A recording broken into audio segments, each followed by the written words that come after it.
3. Rick, you're muted. Uh-oh. Got it. Good afternoon, everybody. Welcome to the August 31st edition of the DVMUG virtual meetings. Today, we're departing from our previous schedule. We're moving Q&A to the last part of the meeting. We've had some comments and deserve it that the Q&A seems to focus on obscure technical things sometimes, and it tends to be boring. So we're going to try moving the Q&A to the end today. In there for truck car tour. Sorry? Was that just somebody unmuted? Shall I proceed? Okay. Go ahead. So we're going to start something a little bit new today too. We're going to start out with news and views. And of course, participation is welcomed here. So what's up? Apple has been sued by a lot of the developers, and they agreed to various changes in the App Store to allow more objective searches based upon downloads, star ratings, text relevant, and user ratings. And I'm not sure if that isn't the same thing as star ratings. It will also allegedly allow developers to show how to download their apps outside of the App Store, which will share. They will also share annual reports with developers. So what's this mean? This means that some developers may have, say, a $100 piece of software. Well, they're paying Apple 30%, 30 bucks out of that $100. And with this agreement that allows developers to show how to download apps outside of the App Store, it's possible that you may be able to buy that app for 70 bucks. Who knows? I'm not sure. And as I said, Q&A moves to the end of the program. Apple has released new firmware for AirTags. The speculation is that it may be to discourage stalkers. And according to Mac Rumors, nobody's saying nothing. Mike Sievert of T-Mobile has kindly apologized for his data breach, which revealed the names, numbers, addresses, birth dates, social security numbers, driver's license, and other ID information, as well as IMEI numbers, IMSI numbers, all the subscribers, but he says he's sorry. OWC has released the Envoy Express, and you can see the picture here, an enclosure for installing your own NVMe SSD, that's a blade drive, for blazing speed. It includes integrated 10-inch Thunderbolt 3 cable and has a slide mount for mounting on the back of a laptop. $79, please. And that's going to be, that's not going to be a bad deal because Thunderbolt stuff is brutally expensive. And this may... Is that some kind of new device? They've had that for a while.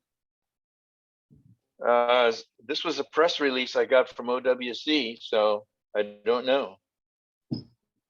All I do is read them and say them. So anyway, that's the news for today, and hopefully somebody else may have some other announcements that they want to share. Huh? So I have a question. What's the difference between a blade drive and other SSDs, and is there a advantage to having one or the other? You broke up a little bit.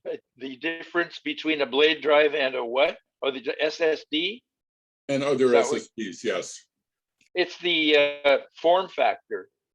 Well, and they're faster. A regular SSD that you fit in like a 21-inch Mac or a little case looks like this.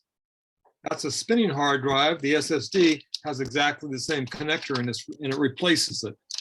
It's exactly one-for-one replacement. A blade type drive looks more, and Apple used these for a while in their laptops. is not like that. It's They not, look like a memory stick sometimes. yeah, it looks very configured. much like a piece of RAM. Here's one here. See, it's a completely different form factor, teeth on the end. So this came out of this computer, a pull. This is the 128, says right on it. And We, you could, for a connect- while, you couldn't get these. Now OWC makes these in sizes up to like 4 terabytes. They're very pricey, but you can upgrade the mid-range Apple devices. Now it's all soldered in, you can't replace it. So this one they're John? talking about here in this press release is a special kind, the NVMe. Apple didn't use those, but they look like these. The connectors are slightly different and they're more generic and they're very fast. So you can buy those NVMEs that look like this, and you can see how the case in this press release is long and skinny. You put that inside the case that you buy from them, and then you have this screaming fast SSD that's real small and it's Thunderbolt. So I've been thinking about John? getting one of those. John, Yeah. turn up your volume a little bit. I don't think you're hearing things. Oh. Okay. Can people Not hear your me? speech volume, your earphone, turn them a little louder. We can hear you fine, but you don't seem to hear us. So anyway, There's some- on that NVMe, would you hold up the connector? It looks like a standard SATA connector. Yeah, there's the power side and the data side, right? On this, I don't know if that's, could be. Yeah, it looks the same. There's a split in it. It's not a standard SATA connector. Oh, it's not. Okay. No, It looks no, like no. it, but And they make in these earlier, this is 2015, I think. And the ones Yeah. that are replaceable in the MacBooks, there's several different models. They changed them every year. So it's not like one size fits all. There's 2 of them here that I've pulled. These are 128s. That's what they came with, which is ridiculous.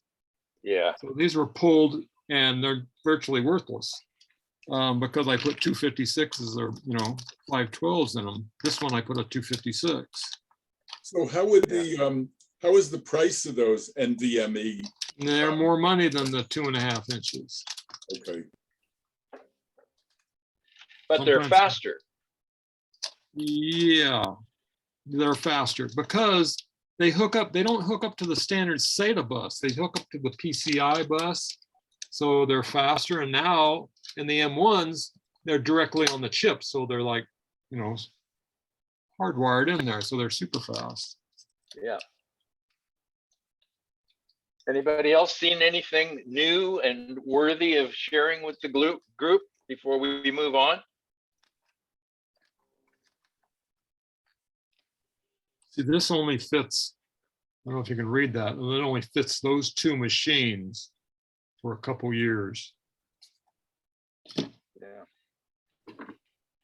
Rick, Okay. I have a question about that T-Mobile hack. Yes. Does this suggest that anybody with a T-Mobile account is basically screwed? I would say so.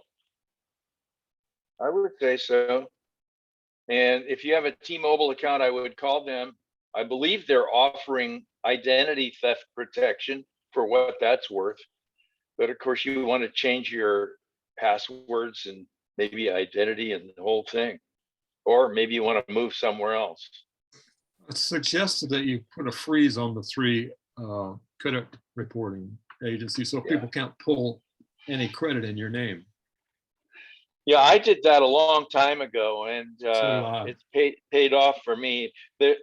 There's one downside when you freeze your credit, though. I went into Costco one time, and I was talking to the guy who sold the satellite TVs, and I didn't think much about it, but he said, "I can't check your credit. You got it locked." And I said, "Well, then I don't think I'm interested," because I didn't want to go to the trouble of unlocking it. But can you unlock it on the spot? Like you can turn on credit cards on and off now in the apps? well, at that time you couldn't, and I haven't bothered since.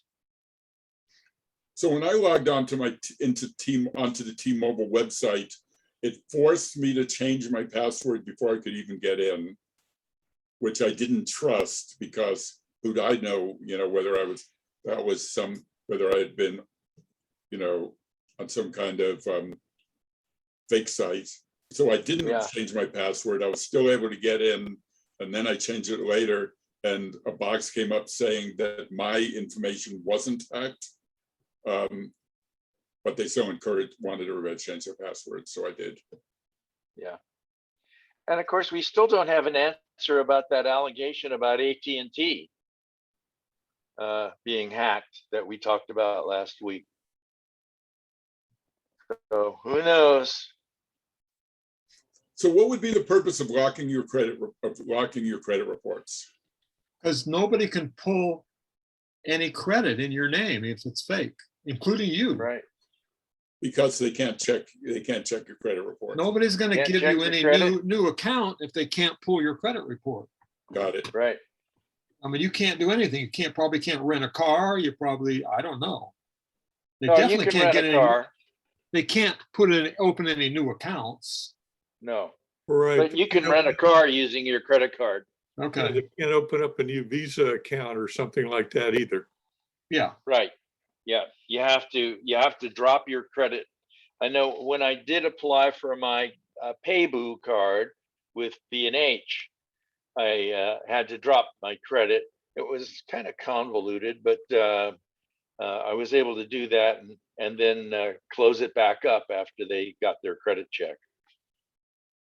So moving right along.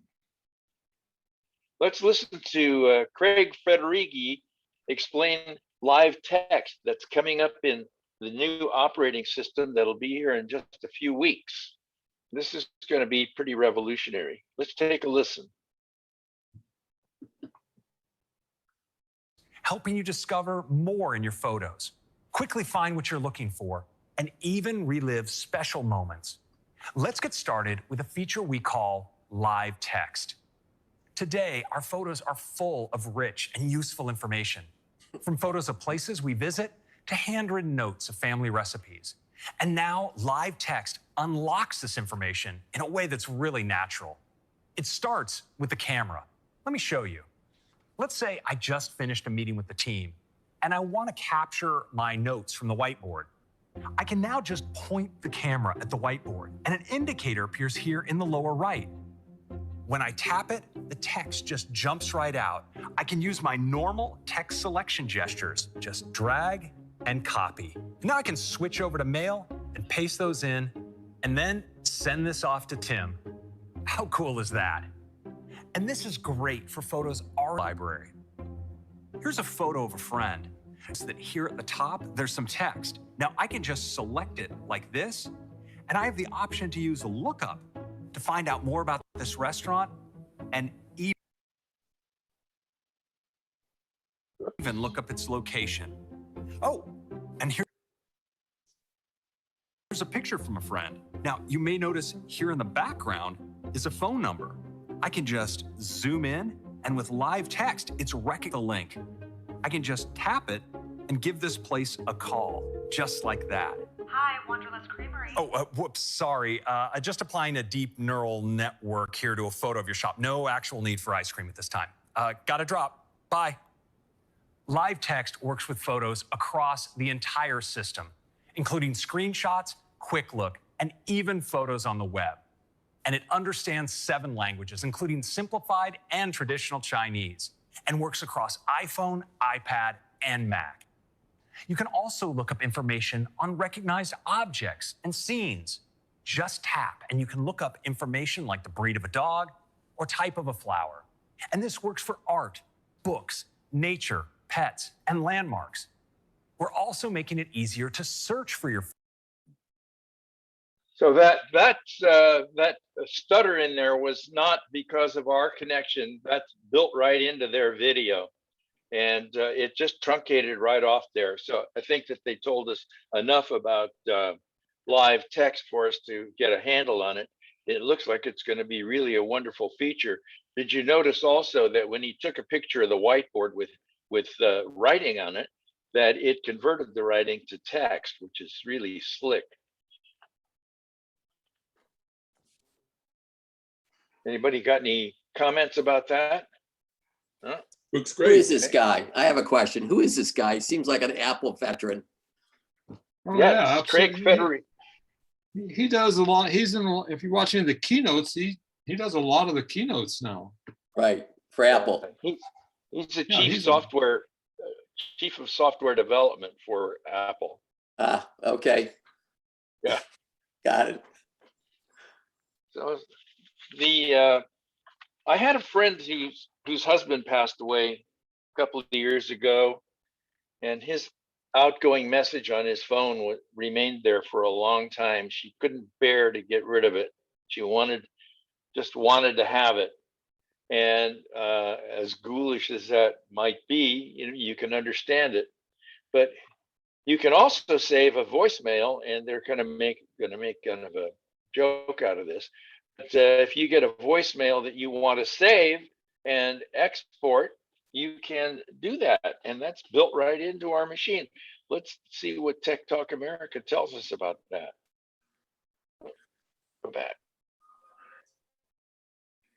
Hey folks, today I'm going to teach you how to save a voicemail from your iPhone so that you can access it as an audio file on your computer or any device. And best of all, you won't need any third-party software to make it happen. That's coming up next on Tech Talk America.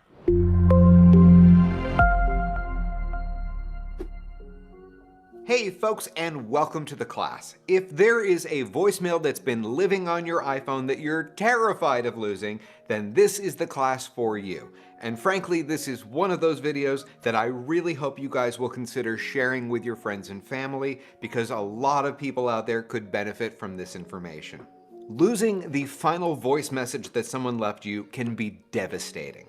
That's why today I'm going to teach you a solution that in the end will make sure that all of those files are securely backed up, organized into folders by person, and I'm even going to show you how to enhance the audio quality of those voice messages with one click. Did you hit that like button yet? Just checking. When you're done watching this video and you have verified that all of those files are safe, this will then give you the ability to remove the original message from your voicemail box, which we'd really appreciate because no one can reach you right now. So for those of you out there who have friends whose voicemail boxes are constantly full, send them this video. And if you're one of those people and one of your friends sends you this video, you're that person. Let's take a moment to talk about where you might want to store the files that we're about to extract. Now, I am a big believer in backing up your data by storing it in multiple locations, which usually involves a combination of cloud-based solutions and a local copy. My recommendation is that you ultimately store that file in at least 2 locations. Now, I am going to walk you through the main place that I recommend you store it, but in addition to that, you should really consider having a second copy on something like a hard drive or a flash drive that goes into a safe. Let's now go into the voicemail section of the phone app and tap on an individual message. From here, you will notice that we do have a share button just off to the side. And if we tap on that, we can airdrop it to any Mac, and then you can send it wherever you want. Now, if you don't have a Mac, you can also just move it into whatever app you use for cloud storage, whether that's Dropbox, Google Drive, or something else. That being said, the main place where I recommend you save that file is the Voice Memo app. Now, I happen to think a lot of people out there seriously underutilize the Voice Memo app. Hopefully after today's video, maybe you'll have a slightly better appreciation for it. And a big reason why I love this solution is because Apple recently rolled out a new feature where you can now create folders. Now, for some strange reason, they did not give us the ability to create subfolders, which would be really helpful. Regardless of that one tiny flaw, the ability to create folders will make organizing those files a lot easier. And if you've watched this channel over the years, you know I'm a big fan of organized, which may be a subtle reference to one of my best videos I have ever made, in case you missed it. Check it out. It's a good summer project coming up. Organize your photos. You can do it. You can do it. The Voice Memos app does have the ability to save your data into iCloud, but before we proceed, I do want you to make sure that you have that feature turned on. If you're following along at home, I now want you to go into Settings on your iPhone, then tap on where it has your name at the top, Next, we're going to tap on iCloud, and if you scroll down a little bit on this next screen, you'll just want to make sure that Voice Memos is turned on. Let's now go into the Voice Memos app, and I want you to start by tapping on this folder icon at the bottom. Now, all we need to do is name each folder to match the name of the person who left you the voice message. When you're done with that, you'll now need to go back into the voicemail section of the phone app and tap on the first message that you want to move. Then tap the share button, and now I'm going to swipe through my list of apps until I find the Voice Memo app. And by the way, if you don't see it appear here, you might have to go to where it says More, and then you'll find it there in the list. Now we can rename that file and then tap Save. The final step is we can now go back into the Voice Memo app, then go into where it says All Recordings, then tap on the Edit button here at the top right. Now we can select the files that we want to move, and you can drop them into the appropriate folders. Now you might think that that's the end of this tutorial, but oh no, there's more. Another new feature built into the Voice Memo app is the ability to automatically enhance the audio quality of those voicemails. It can reduce background noise and reverberation just by clicking this little magic wand icon that you see here at the top right. Let's hear how it sounds. Hi, David. It's Anna. I'm just about to board the Titanic. Thank God they got rid of all those lifeboats. They've been so ugly. Oh, I forgot to tell you. Pierre proposed. We're getting married. I cannot wait to be Mrs. Anaphylactic Jacques.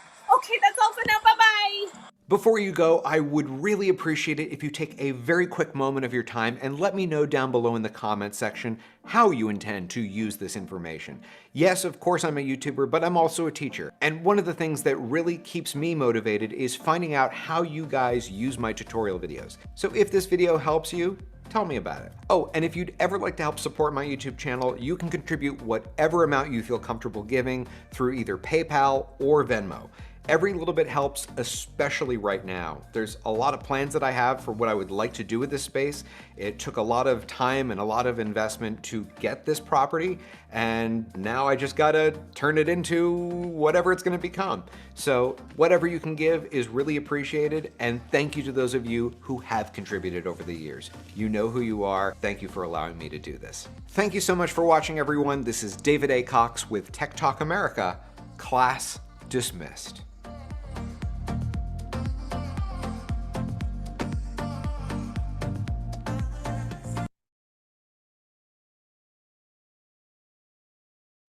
Rick's muted.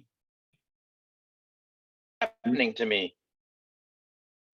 I muted you during the video because we're hearing noise from your headset when you were playing with it.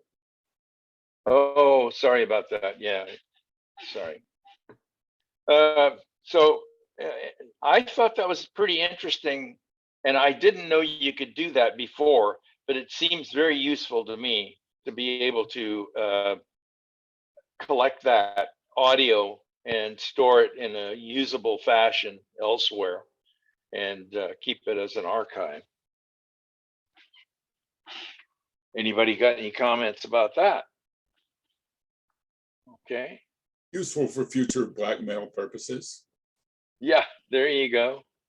Janet, Oh, Janet has a comment. yeah, the space bar wasn't unmuting me. Okay, looking on the Mac, the Voice Memo app, I don't see a way to make folders. Am I missing something? Unfortunately, I can't look at my Mac without disconnecting you guys. John, can you see it, or Ann, or Kenji, or anybody? I don't know, you're full screen on me when you're sharing.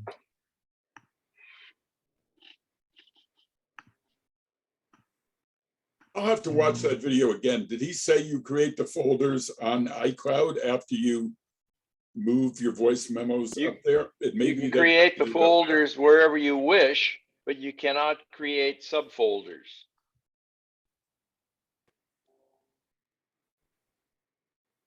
I don't see how you make folders.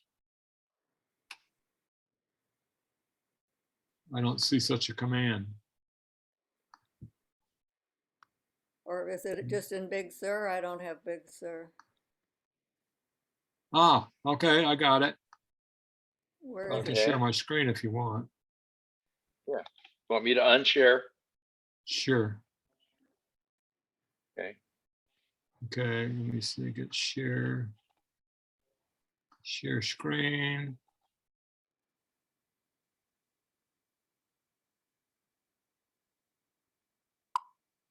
I see it says you can also create smart folders. Right, so this is the Voice Memos app. And when I opened it up, it looked like this. So I clicked the sidebar and then went down to the bottom and there's a folder icon and you can make a new folder. There you go. Pretty straightforward. All these buttons don't really tell you anything. Yeah, when you hover over it, it says show sidebar. Are you able to find that wand that enhances? I wasn't able to find that on the iPhone, at least. Well, you have to have a file to work on. Yeah, I made one, but that's all right. It's the little magic wand icon. Yeah. Hello, hello, hello. This is a test message. Okay, I'm making a test message. Okay, done. Okay, there's a test message. And I don't see the magic wand.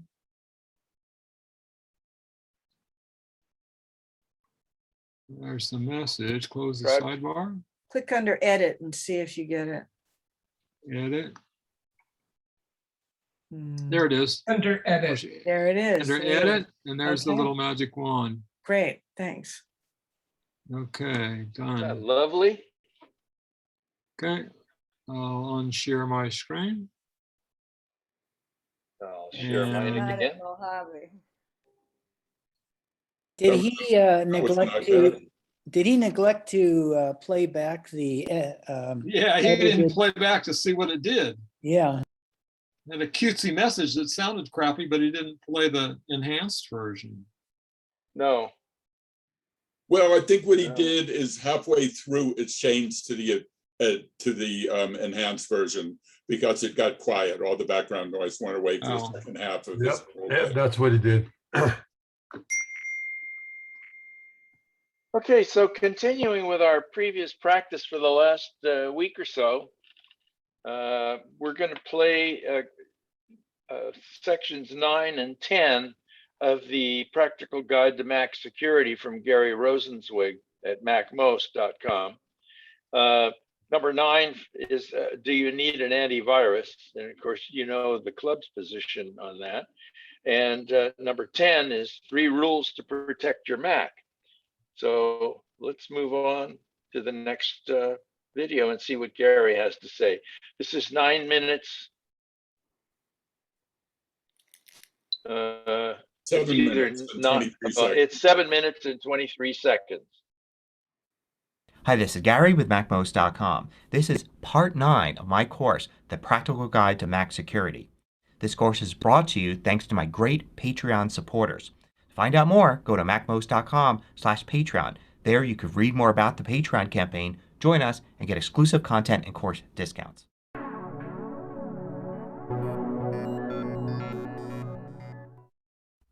So one of the biggest questions when it comes to Mac security is, do you need to buy antivirus software? Get a third-party app that you install on your Mac and it runs and it protects your Mac? And the answer is very simply no, you don't. The main reason being that your Mac already has it. So Apple doesn't talk much about this, but built into Mac OS are 3 tools that basically comprise anti-malware. First, you've got Gatekeeper. Now, Gatekeeper is the simplest of them all. When you go to install software, it's basically going to prompt you, making sure that you know what you're installing and that you are confirming that you want to install. So this protects you from being tricked, say at a website, from downloading something and have it automatically installed. Gatekeeper will provide a layer of protection, making sure that you know that you're installing something. If software has been signed by the developer, in other words, they've identified themselves clearly in the software and registered with Apple, then you get one level of security. If they haven't done that, then it's even more difficult to get past Gatekeeper and install something. This prevents most, if not almost all, malware from being installed on your Mac. Second is XProtect, which is a more traditional malware prevention tool. It basically looks, and when you're going to install something, it checks that against a list of software and tries to identify if that's a piece of malware. And that list is quietly updated in the background all the time. So when Apple identifies a piece of malware for Mac, it adds it to that list. You go to install that piece of malware, it's going to identify that, and you won't be able to install that on your Mac. The third part is called Malware Removal Tool, or just MRT, and that's if software has already been installed in your Mac. Say Apple finds that something is malicious that people have already installed. This kind of works after the fact and will remove that from your Mac. So these are all built into Mac OS. You can read more about them at the URL here. And basically they comprise what you would consider to be a anti-malware or antivirus tool built into your Mac. No third-party tool is needed. Now, if you want to install some third-party tools, then you should know that there are lots of downsides for these. First, a tool like this is probably going to be running in the background using system resources all the time. So I often hear of people having problems with their Mac's running slowly, and the culprit is some antivirus software that they've installed causing the problem. So you install it to make things work better, but in fact the opposite happens. Next, a lot of times this type of software will brag about how much malware it's looking for and what it's doing. And in fact, a big part of what it's doing is looking for Windows malware. The idea being that if you work at a large corporation and there's a mix of Mac and Windows machines, that the antivirus software on your machine, on your Mac, will look for Windows malware so that you don't accidentally spread that to somebody with Windows. But for most home users, that's not a concern at all. You're also going to get many false positives. So I hear about this all the time. I see it in the forums. I get asked about it when a piece of software is installed and somebody's running some third-party antivirus software. They are warned about it, and in fact there's no warning necessary. It's simply a false positive, and I know people that they only ever see false positives, and that's it. You're going to get many other unneeded warnings. For instance, you may get warnings about visiting web pages, warnings about doing things in software, warnings that can be confusing if you don't know security, telling you that maybe this app could violate your privacy, for instance. But of course, maybe that's what the app is supposed to do. It's a social media app and you're supposed to be sharing things with people. So there's a lot of that, and it creates basically a lot of paranoia when you use the software that things are wrong all the time. This software is mostly subscription, so of course they want to show you things every once in a while that are warnings to show you that, oh, it's doing something, and it just makes you more and more paranoid that things are going wrong when in fact they're not, but you want to keep paying your annual subscription. I've even seen it break or block legitimate software. Download something you need for work or you want to use as part of your job, and it won't actually work when you have this antivirus software in there. It'll block some part of it, particularly going to some websites and things like that. So there's a lot of negatives. In addition to this, consider that when a new piece of malware comes out and it's targeting the Mac, who is most likely to actually put a block for that? Is it going to be this third-party antivirus company, or is it going to be Apple through its XProtect and malware removal tool? It's almost always, and I track these things, Apple that gets there first, updating XProtect and malware removal tool very quickly, and then after that the third-party apps maybe adding the definition there, which of course is unnecessary because Mac OS is already taking care of it. So I want to quickly show you where you can check to make sure that XProtect and MRT are being updated. You go into System Preferences, you go into Software Update, and then go to Advanced.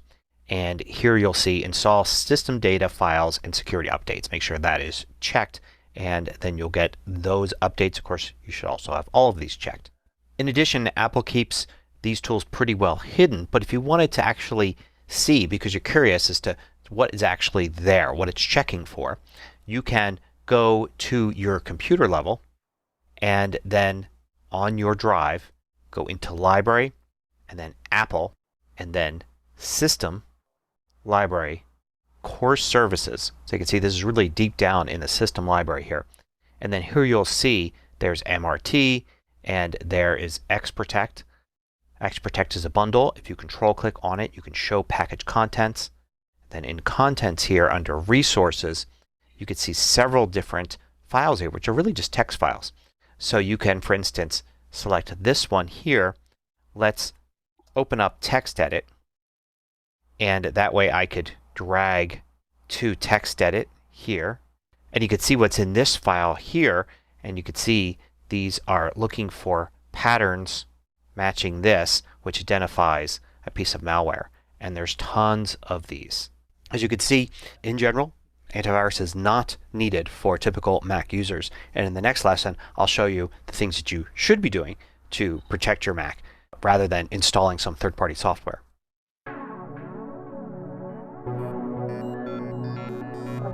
I'm glad he did that one because there's still so much controversy in the Mac community, and of course people will subscribe to Comcast or maybe some other carriers, maybe even like Wave might offer it, but they immediately jump for the free copy of Norton Utilities, and then they wonder why their machine is running so slowly.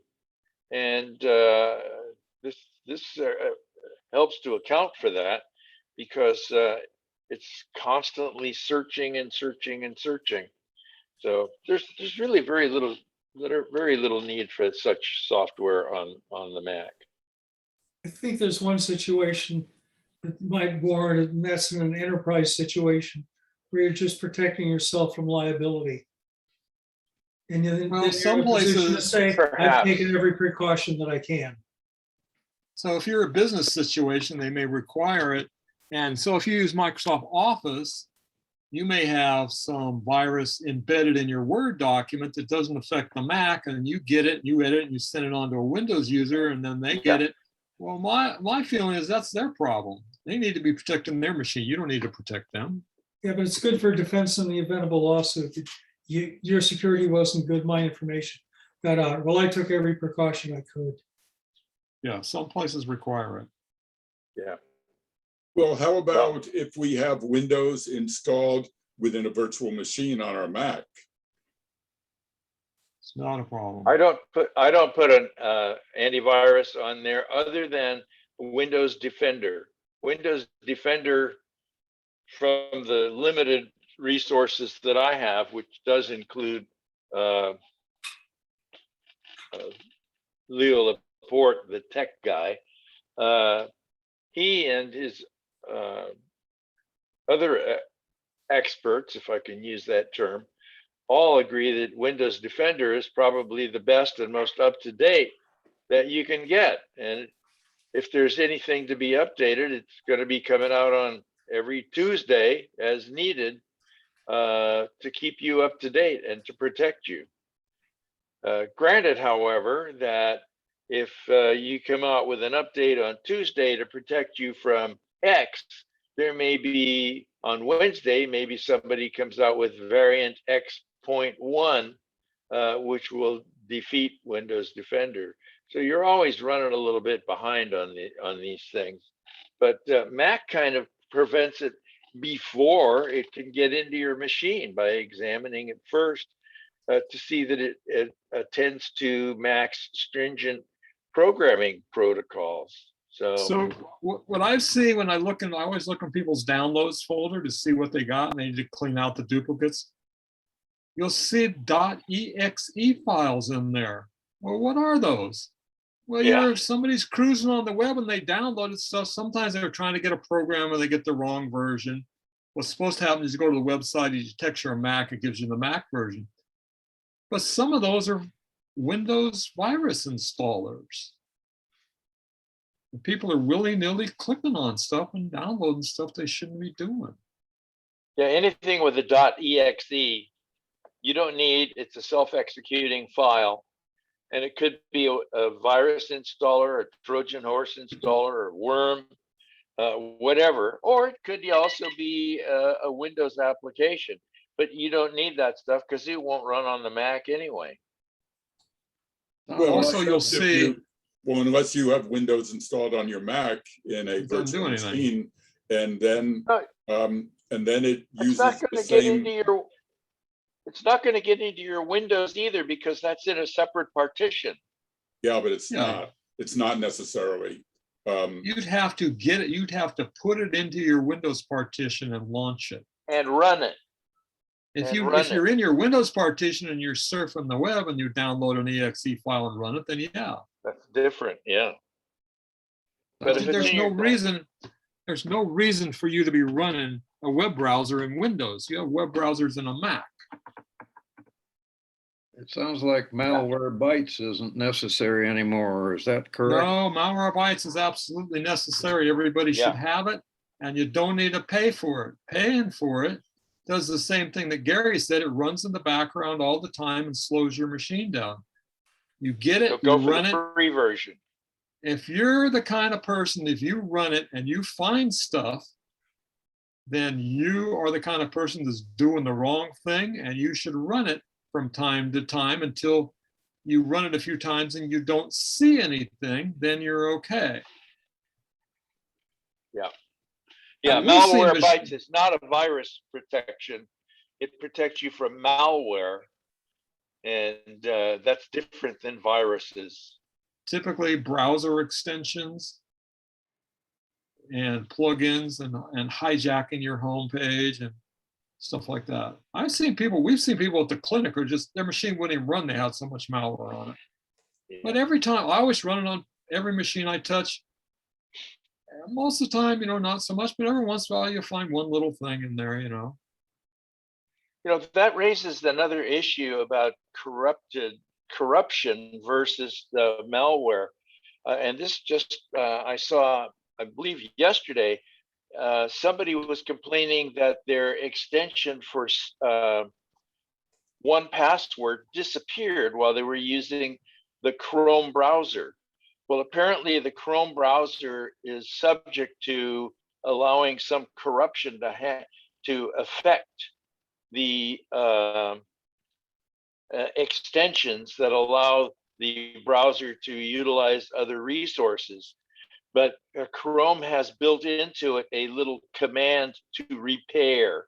So if you're a Chrome user and you're confronted with an extension that's no longer working, go into your extensions and look for repair, and that supposedly will fix that. I just saw that yesterday. So anyway, moving right along. Part 10. Can I ask a question about those exe files?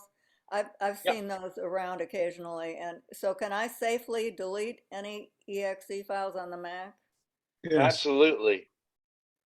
Okay. Yes. Good. And you should, because they just take up space. And you should wonder why you have them in the first place. Well, do you use it? Do you have Windows on your computer? No. Okay. Then you're doing something you shouldn't be doing. You can sometimes identify the file because you see the name of a program you use, .exe. That means you downloaded the wrong version. Yeah, like if you wanted to download Malwarebytes or say LibreOffice and didn't specify for Mac, it's very possible that you got the Windows version, which would probably be great if you had a Windows machine. But those would come down as .exe files. So it's easy to get that stuff as an error. So don't feel like don't feel like we think you're visiting porn sites or anything like that, because we don't. We're not worried about that. And just well, even if you are, that's fine too. Don't believe Rick. He never tells the truth. Yeah, I wonder what stay on the those files. subject of, Go ahead. I'm sorry, I didn't mean to step on you. No, go ahead. Okay. So I don't use it a lot, but I have Parallels Desktop and Windows 10 installed on my Mac. And Parallels Desktop gives you several ways of using it. One of which is to have it completely walled off from Mac, as if it's not running on a separate machine, where it runs in a completely separate partition. But the much more convenient way to use it is, I feel like they call it Unity, or I forget what the mode names they use. I think it might be Unity, where basically Windows looks exactly like the Mac and it's integrated into the Mac desktop, so that Windows apps and Mac apps and the Windows and Mac file system are integrated. So if I save a file in Windows, it's saving it in my documents folder, which is probably the riskiest way to use it, but it's definitely the most Mac-like way to use it. And then you definitely want to have antivirus software running. Well, Windows 10 has that built in. Yeah. Windows Defender. Windows Defender. Well, I haven't looked Maybe it up anything recently. else. What I've read in the past is that Windows Defender is pretty good, but not great. Okay. Yeah. So Very you good. shouldn't. Anyway, this is a Mac meeting, so that's well and good, and we can talk about that stuff later. But right now, we want to focus on Macintosh. Rick, So yeah, I got a question Yes. on that malware removal tool, the third thing in the things that Gary talked about. Is that something that we can invoke, or is that something that Mac It just automatically? runs. It just happens. You don't need to do anything. it's nothing you can control. Okay, thanks. Okay, it's just all sub roses under the surface. So let's move along. Hi, this is Gary with MacMost.com, and this is part 10 of my course, The Practical Guide to Mac Security. This course is completely free thanks to my great Patreon supporters. Go to MacMost.com/Patreon to find out how you could join us.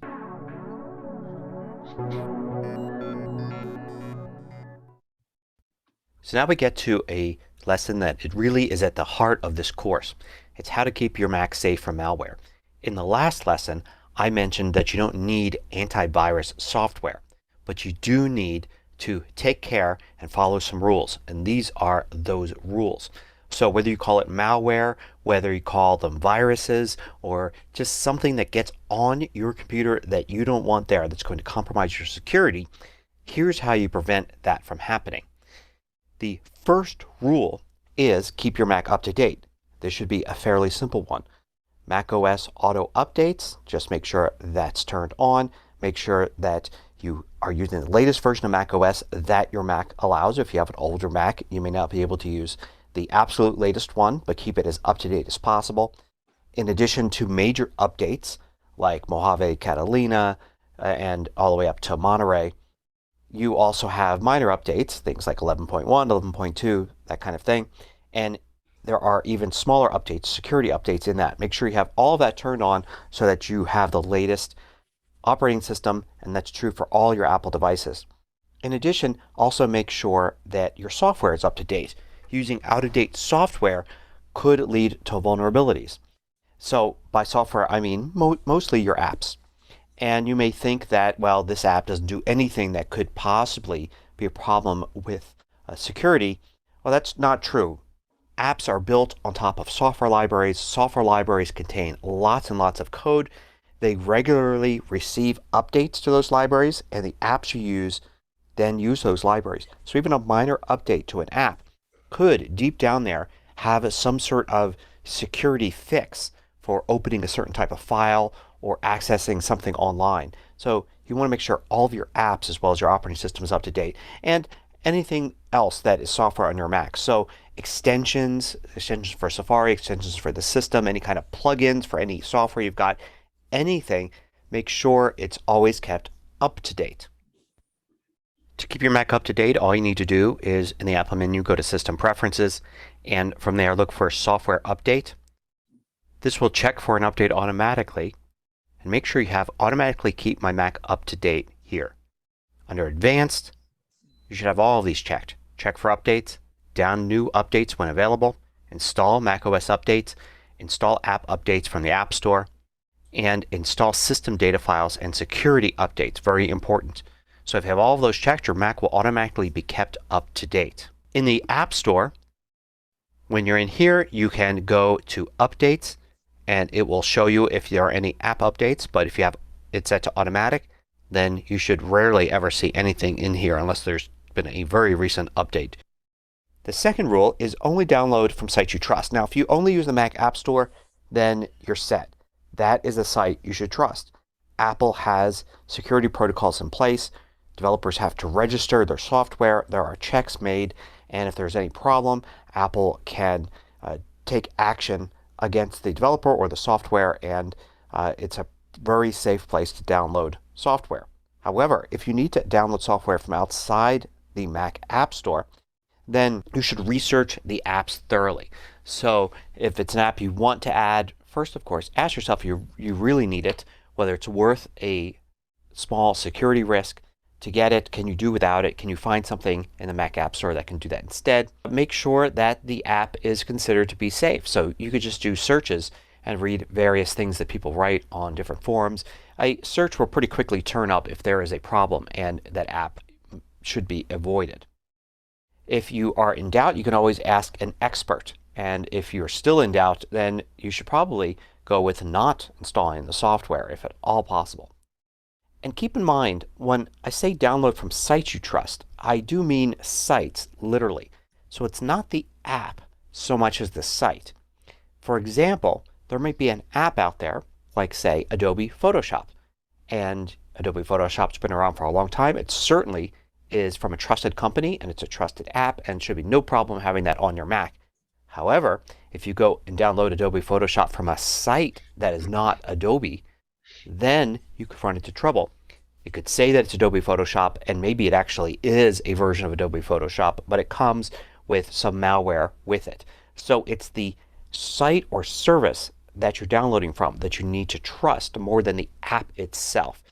There are sites out there that say that they are repositories for software and you can download software from them. Never use those. Go to the developer or publisher's website to download software. Never go to a third-party place. Only the official site, the official location for that software is where you should download it. And the third rule is simply stay informed. Any major problem that's going to come up, any security threat to Mac users, will certainly be reported heavily in the news. So just keep up to date, follow MacMost. There are other news sites like Mac Rumors, whatever one you want to choose. Most Mac news sites and technology sites would report on a problem. You don't have to follow every day, but it's good to be up to date and not be totally in the dark and have no idea what's going on if a major problem were to occur. So there are the 3 rules. Just remember these, practice these, and your Mac will stay malware free.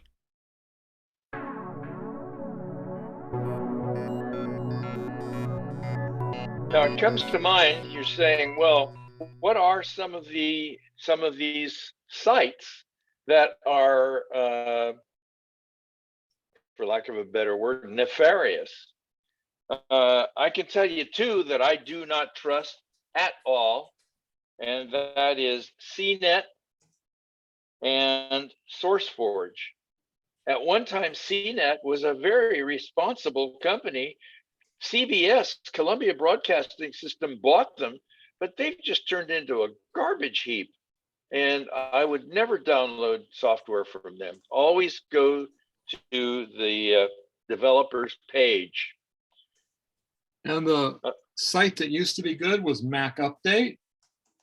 And then oh yeah, now you go there and you get it and they wrap it in malware installer unless you pay for membership on their site. So, and the Mac Update is $20 for 6 months, where Mac Updater is essentially free. well, Just you pay one once, different $10, letter though. yeah. Yeah, Mac Updater versus Mac Update. Mac Update, stay away from. Hey, Rick, it's very good. So if you have a question about a piece of software, you should ask it on the BBS, and people do this. What about this piece of software? Where do you get it? We'll verify that you're getting it from the right place, or if this software is any good. Some people ask, oh, should I install this virus thing or this checking thing or this cleaner? And the answer is no, you shouldn't install any of that cleaner stuff. I think that Mac Update has actually stopped charging people, but it's not because they're nice folks. It's because they haven't been able to get their app to work in Big Sur. Therefore, they're not charging people currently. Of course, that means you also can't download that way. Huh. I gave up on them. I uninstalled that on everything. We used to pay Yeah. for it, and I used to use it. It was nice, but the Mac Me updated too. with an R, that works. It's very good. Yeah. Rick Yeah, turned I'm me on to very- Mac Updater. That's really a Yeah. good piece of software. It's a good Yes. piece of software. So why do you say So- that SourceForge is not reliable? Because Trustpilot rates it high. What site? Trustpilot. It's Never heard what, of Trust. I never heard of them. It's- And who is it that they rate as superior? SourceForge. That's why I was Uh-huh. asking why you say SourceForge isn't Because untrustworthy. half of the time, and maybe more, you end up with a piece of malware. I've think- never. I think SourceForge is legitimate, Rick. I haven't had It any is. problem with SourceForge. But Small developers, that's where they put their software, Yeah. like open source software. You know, I've had some bad experiences there, so. I have a question. I have a question related to automatic installation.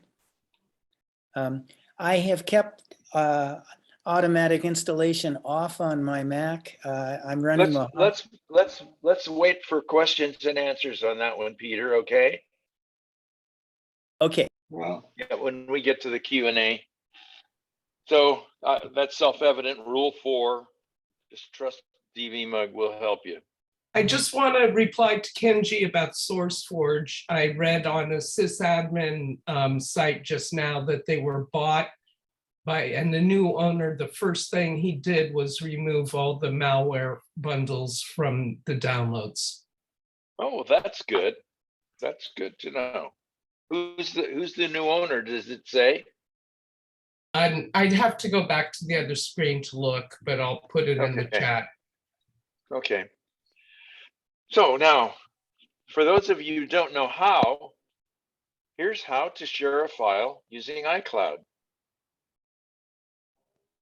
Hi, this is Gary with MacMost.com. Today, let me show you how to share files using iCloud from your Mac.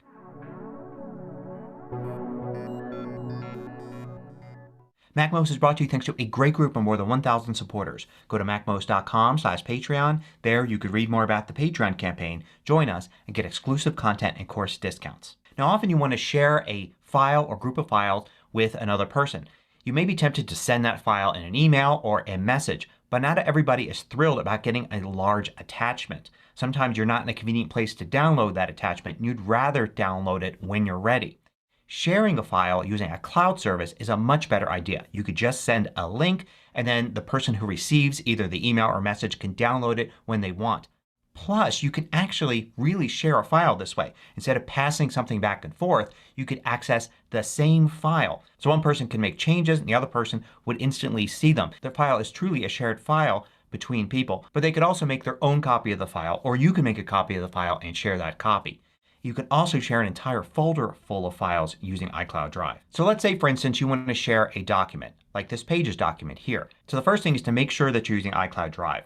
Now, if you're using iCloud Drive for all your files like I am, then this is no problem. All your files are ready for sharing. If not, you can make a copy of it and put it in iCloud Drive or just move it to iCloud Drive for sharing. Now you can start sharing many different ways. For instance, you could select the file and go to File and then Share File. You could also select the file and then click the Actions button here, or you can Control click, right click on the mouse, 2-finger click on the trackpad and select Share and then Share File. These will all take you to the same place, a dialog that looks like this. And you could see here how to share it. Now, this isn't really how to share the file. This is how to notify the person that the file is being shared. So you can send them an email, send them something by message, or you can just copy the link and send it any way that you want. You could also airdrop if they're nearby. This will just send the link, not the file itself. Now here you can specify the Apple ID of whomever you want to share it with. But if they don't have an Apple ID, you can put their email address there and that's where the notification will go. Then they could deal with it on their end as to how they receive the file. You can select only people you invite to get it. And this is typical if you want to share with one other person. You're going to want to specify their email address and they're the only ones that get it. But you could also do anyone with a link, meaning you can make this public. So lots of people can actually access this. All they need is a link. They don't need any special privileges. Then you could also set permission. They can make changes to the document or view only. So if you just want to give somebody a file but you don't want them making changes to the file on your drive, then say view only. And that way they can view it, they can download a copy, but they can't make changes to your copy of it. So decide which of those options that you want. So for instance, if you want to just give somebody a file, let's say view only and only people that we invite. And then you type the Apple ID or the name of the person if they're in your contacts, and you can select the method. So for instance, we'll just copy a link here and we'll hit share. Now I'm going to open up a new private window just so we could simulate what somebody else sees when they look at the link.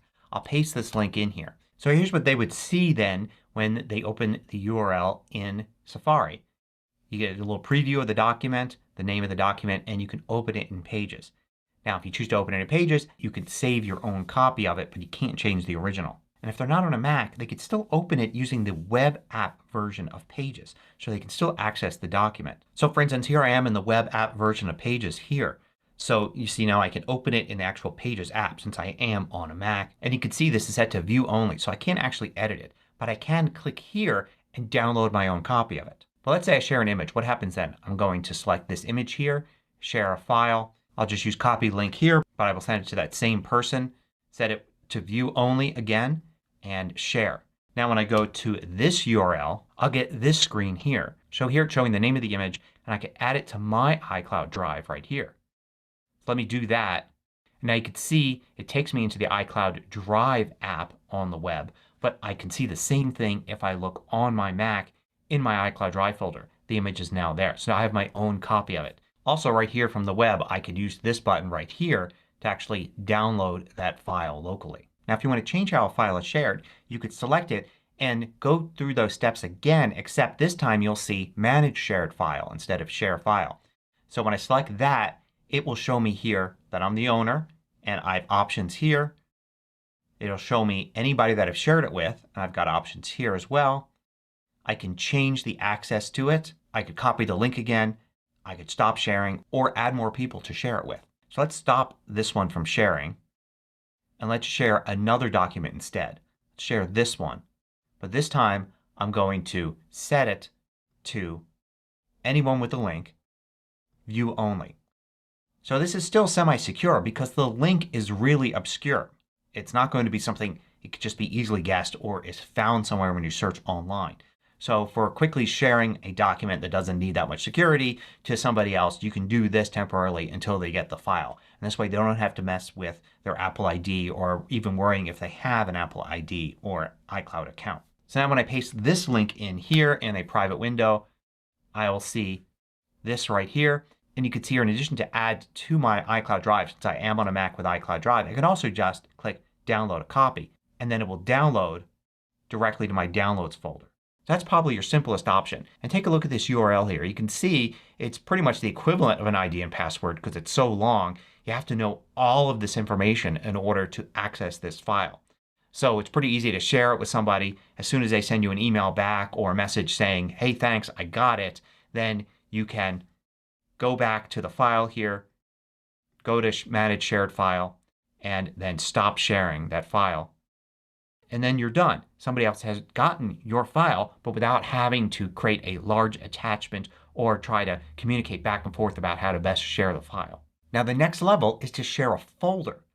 So for instance I can take this folder here called example files. I can use the same methods to access sharing for it, but this time it says share folder, and now I can use one of these methods here and share the entire folder. So let's set this up for only people I invite, enter the Apple ID for that person, and let's set this one to view only. So I'll share this. Let's paste that in here to a private window, and you can see here I could add it to my iCloud Drive. So once I do that, now if I look in my iCloud Drive folders, I've got all of those files available to me. You can see here at the top level of iCloud Drive, example files shared by MacMost Demo is right there. And I can see this in the Finder as well. Now on the web here I can select any file I want and download it. But of course looking in iCloud Drive the files are just there. I can't edit them, but I can make copies of them and view them. And the best thing about a shared folder is that I could add files to this and those new files will show up. So for instance, let's take this Alice document here. I'm going to copy it and I'm going to go in here and paste it in. And you can see it's now in there. Then here when I refresh this page, that new file is there. It's shared with that person. So if there's a person you need to share files with on a regular basis, you can just create a shared folder for that person and put that in iCloud Drive, and then any files you want to share with them, just add to that folder. So here's what it looks like on the other end. Somebody has just shared a folder with me and they decided to send me a notification by text message. So you can see I got this text message. Go in here and it says open my shared folder, and I can click it and then it will ask me if I want to open this, and I'll say yes. And then you can see it's going to open a new Finder window right away here with the test folder. So this is the folder that was shared with 3 documents in there. If I look in iCloud Drive, I could see test right there. Now I can open up a file here, but this is set to view only. So you can see here it says view only. But I can always duplicate it, or I'm going to hold the Option key down here and save as. I can also drag and drop and it will make a copy of that file. So this is read-only sharing here. I can view and I could copy a version of it, but I can't change the version that the owner of the file has. And then if you choose different options, like for instance you choose can make changes, then that person can also put files in there and you can see them. So it could be the shared folder between the two of you. An easy way to transfer things. You could just send them a message saying, hey, that new file you wanted, it's now in our shared folder. And then they would be able to get it. And then they could put a file for you in there as well. And you could share this folder with a whole bunch of people, say classmates that you're working on a project with or team members at work, and you could all put shared files in there. If they don't have an Apple ID or they're not even on a Mac, they could still get access to them and still use the web interface to upload files to it. Remember, Apple IDs and iCloud Drive accounts are free. You don't need to have a Mac to sign up for one. You can just create your own account and use it for sharing. And also keep in mind that other cloud services like Dropbox, Microsoft OneDrive, and Google Drive all work the same way. So you can create shared folders and shared files in those and use those to share with others as well. And there's no reason not to use multiple ones.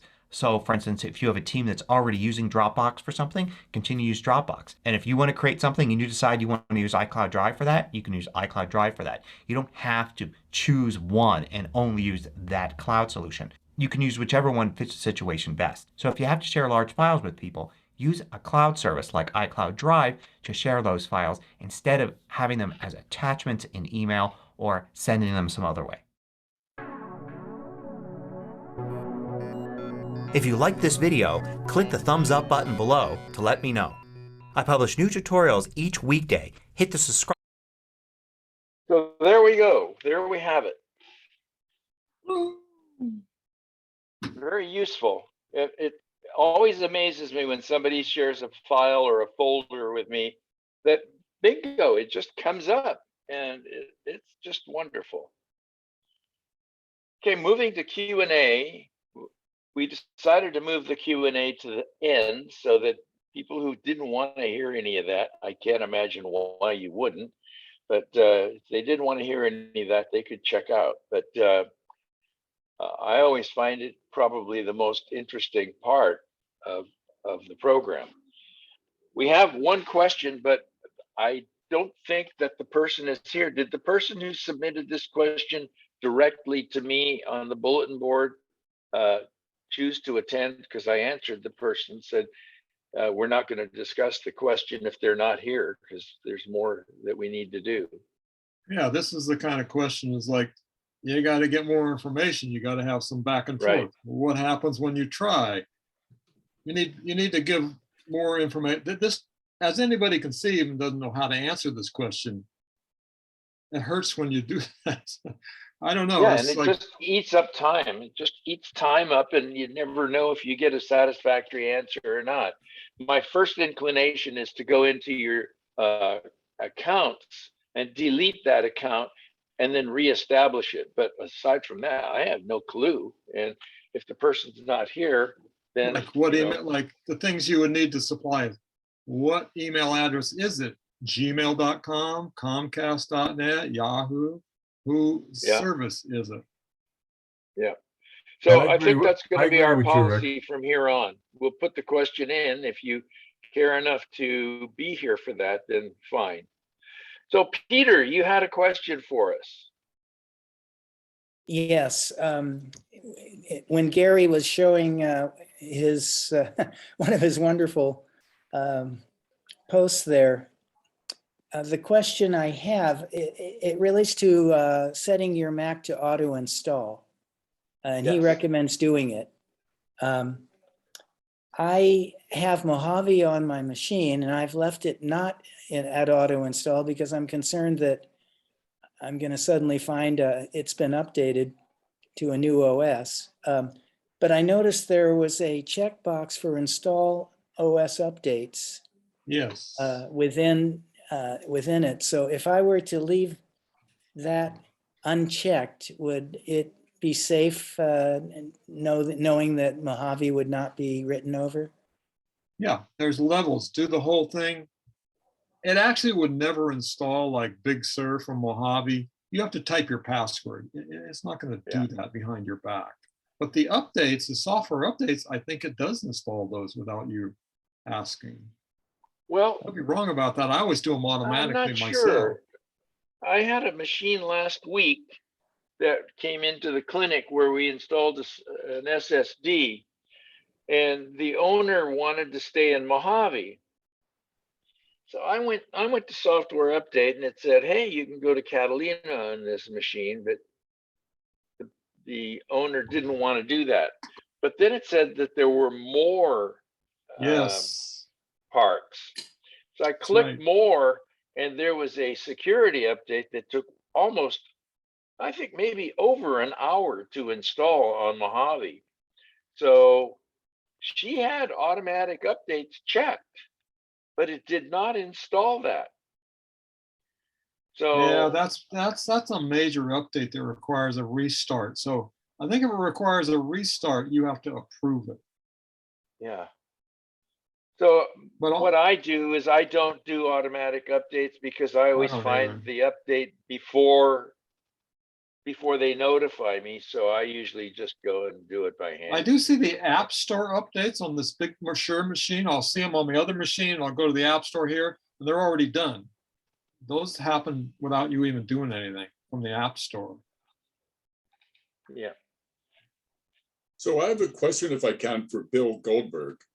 Bill, you put in the chat that you use iCloud from all your non-Apple systems, and you can also use Pages, Numbers, and a few others. What do you mean by that second part about you can use Pages and Numbers?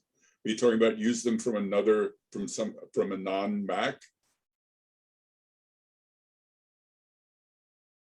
You're muted. We can't Bill. hear you. I think you're muted, Bill. I'm looking at the chat, but I don't see that. We're not hearing Bill. He's not muted, but we don't hear you.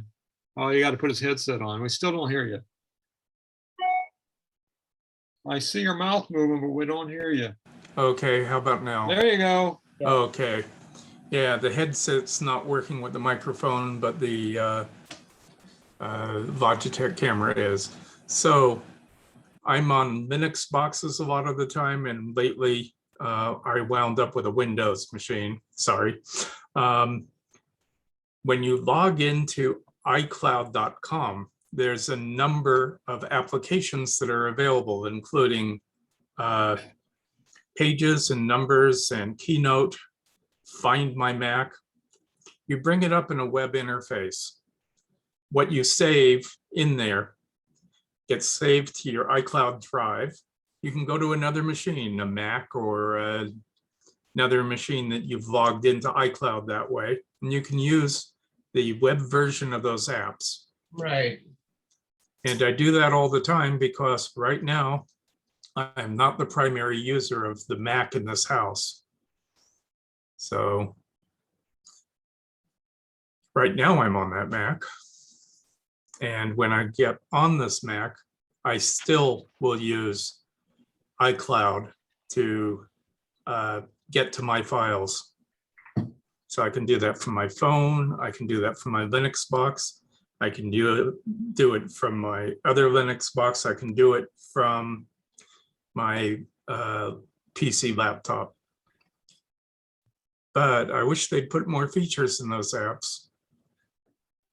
They had Coming along to dumb, nicely, though. they had to, at one point, they had to dumb it down so that the web version would have the same features as the Mac version. No, actually, the web version is more dumbed down than the Mac version. One time I thought they took some features out of the Mac to make it the same, but that was a while ago. No, they've been adding them into the Mac. Okay. So, but it's very handy. And of course, the data you have up in the cloud is encrypted, so it's best to keep your files up there. Thanks. I had no idea that those apps have web versions. Well, go to your iCloud.com in a browser, log in and take a look. You'll see them. And also it's very handy for Find My, because if you lose something and you can get on someone else's machine, log into your iCloud account, verify yourself, and run the Find My app. Yep. I had somebody the other day come to the office and we upgraded her from El Capitan to High Sierra, and then she had a phone. I said, well, let's get your Apple ID logged in here, and let's see, it doesn't have a different Apple ID on your phone. Whose address is this on here? I asked her. Oh, that's the friend's address who gave me the phone. The phone still belonged to her friend. It wasn't even her email account that we couldn't turn off Find My. So we couldn't log into her account or Apple ID, and up there was like, yikers, you're using somebody else's phone here. There was nothing we could do about it. You can't choose when using a phone that's logged into an Apple ID. You can't choose to use that phone on a different Apple ID unless you log out of that person's Apple ID first. Which we couldn't do. So she was stuck. I sent her home with somebody else's phone. Yeah, if somebody gives you a phone, make sure they log out of their Apple ID. I have a little announcement to make. Go ahead, John. Finish up. Sorry. No, go ahead. I was going to say, I asked her, who is this person? She said, well, I think I got it because they passed away. I said, oh my, you may never be able to undo that. You don't have access to that email address. So, we'll see. It was a 6 anyway. John, a friend 6, it's going to die anyway, eventually. John, a friend of mine, has the same situation. It's her father's, and her father died a couple of years ago. Right. And I don't know of any way for her to change it, because she doesn't know what the password. If you have access to that email address, then you can send a reset code there. But then you need to know the password for that email, and then you could go set it up and receive it. But if you don't have access to that email, we got emails on that phone, but we don't have anything that tells us how to you don't know the password for that email. Shut the saved. Yeah. Yeah. We don't know how to change that password. You can always erase all data and just start over. Well, no. If you're still receiving email on that phone to the address that's using the Apple ID, you may be able to just send a reset code and receive it on the phone. How do you get a reset code? Oh, you just go to iforgot.apple.com. Oh, okay. I'll try that. See if that'll work. Right. You have the advantage that email still works. And hopefully the reset path they chose is going to be the email, because there's other reset paths you can choose other than email. Right, and also, if Find My is turned on the phone, you cannot erase it at all. Right, you're stuck. Find My must be turned off. You can only do that with your Apple ID password. I believe you can also change your password using your Apple ID. You may be able to If do you've that. chosen that option. You might be able to do that. In the case of a person inheriting a phone from a deceased relative, iMore has an article called How to Access iPhone Content When Someone Passes Away. And they say if someone you know has recently passed away, here's how you might be able to access the content from their iPhone if you need to. I'm trying to find this. Oh, well, it's a video, unfortunately. I don't know how long it is. It's 12 minutes and 19 seconds. Yeah, I read that an article like that, and they have an archive function where you can have access to it. I don't think you can reset the Apple ID and do anything with it. Yeah, but you may be able to completely You have to erase I it. said you have to send them the death certificate, and then they allow you certain access to download the stuff or whatever like that. But if you want to see the video, go to imore.com and type in how to access iPhone content when someone passes away. Okay. Given our demographic, it might be a good idea to put our Apple ID and email passwords in a safe deposit box, Yeah. I gave mine to my daughter already. Or something. I mean, my mom is starting to have memory lapses, and I have her iPad that I was going to clean up and work on and bring it back to her the next time I see her. So I started working on it yesterday, and it was nagging me for the Gmail password for her Gmail account. And I said, oh, okay, I'll go look at my notes. Well, the last known password didn't work. I called my sister up before calling my mom, and my sister, as executor, has the D-Day book. And she's looking through it, and there is no Gmail password in the D-Day book. So basically, if I hadn't noticed this, and now I can go down and reset the password with my mom and get it recorded. But if I hadn't noticed and something happened, it would have been a problem. Yeah. Guys, stop that. And Bill, I mean, Joe Kissel has written a whole book, which we had a preview of, right?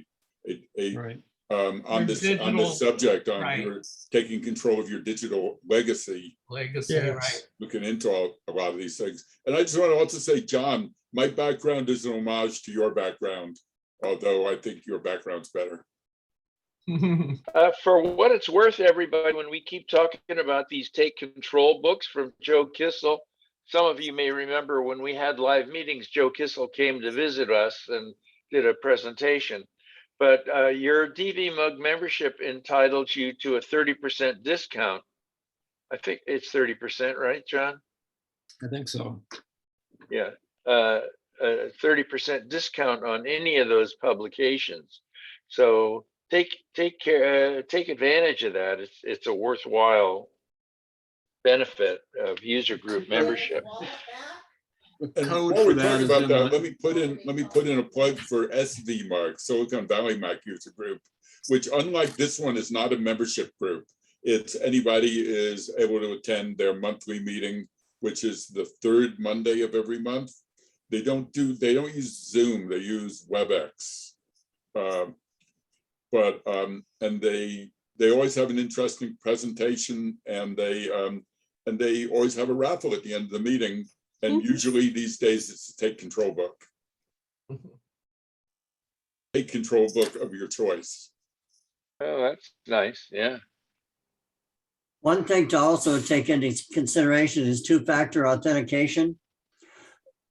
In that if you have the iPhone and you might want to restore it or redo it, or decide whether or not to keep the phone number, before you get all the credentials for all the different accounts your deceased relative has, keep the phone.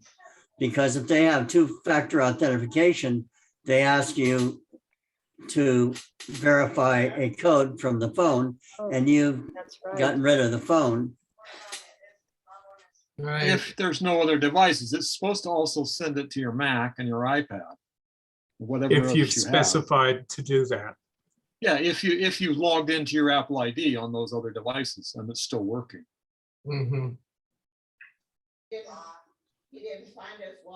So when somebody passes away, you might very quickly try to gather everything up before things disappear, as far as the digital passwords, telephones, etc., and backup email accounts. Mm-hmm. Yeah, for my emails, I have several accounts. I created a locked spreadsheet that I keep in my in iCloud, and of course, as I say, I've given my daughter my password and my user ID for that, so that it's all there. iCloud is really, I love it. It's just so convenient to just keep all your stuff in one spot. If you really want to be, not paranoid, but secure about it, have a dry run for your relative to come over and see if they can get into everything you have. Not Good to mention, idea, Bill. That's a good idea. Yes, I haven't but done that. my daughters, neither one would want to do that. They don't want to even look at this possibility happening. They would balk. Really? They don't like talking about it. And frankly, when my mother was alive, I didn't like it either. Yeah. Well, So make sure you've got all this stuff written down I have it someplace. all written down, and I've showed her, and I've done a spreadsheet as well, and it's pretty clear. Mm-hmm. You know, I'm still kind of reeling from last week when I realized that any passwords I've saved in my keychain are easily accessible with my regular iCloud, with my regular Apple ID login password, which is much easier to guess than what I use for my password protection.